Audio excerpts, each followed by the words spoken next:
Israel के पुत्रों के नाम जो अपने अपने घराने को लेकर याकूब के साथ मिस्र देश में आए, ये हैं रूबेन, शिमोन, लेवी, यहूदा, इस्साकार, जबूलून, बिन्यामीन, दान, नप्ताली, गाद और आशेर। और यूसुफ तो मिस्र में पहले ही आ चुका था। याकूब के निज वंश में जो उत्पन्न हुए वे सब 70 प्राणी थे। यूसुफ और उसके सब भाई और उस पीढ़ी के सब लोग मर मिटे, परंतु इस्राएल की संतान फूलने फलने लगी और वे लोग अत्यंत सामर्थी बनते चले गए और इतना अधिक बढ़ गए कि सारा देश उनसे भर गया। 8 मिस्र में एक नया राजा गद्दी पर बैठा जो यूसुफ को नहीं जानता था। उसने अपनी प्रजा से कहा, देखो, इजरायली हमसे गिनती और सामर्थ्य में अधिक बढ़ गए हैं, इसीलिए आओ हम उनके साथ बुद्धिमानी से बर्ताव करें। कहीं ऐसा ना हो कि जब वह बहुत बढ़ जाए और यदि लड़ाई का समय आ पड़े तो हमारे बैरियों से मिलकर हमसे लड़े और इस देश से निकल जाए। इसलिए उन्होंने उन पर बेगारी कराने वालों को नियुक्त किया कि वे उन पर भार डाल डाल कर उनको दुहक दिया करें।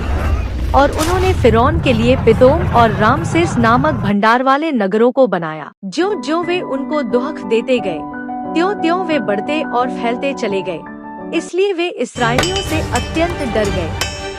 तो भी मिस्रियों ने इसराइलियों से कठोरता के साथ सेवा करवाई और उनके जीवन को गारे, ईंट और खेती के भांति भांति के काम की कठिन सेवा से दुखी कर डाला।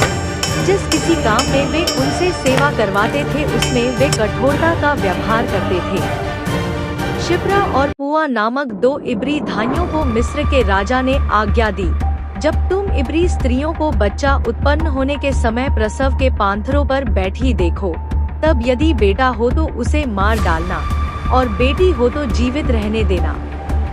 परंतु वे धाइयां परमेश्वर का भय मानती थी, इसलिए मिस्र के राजा की आज्ञा न मानकर लड़कों को भी जीवित छोड़ देती थी।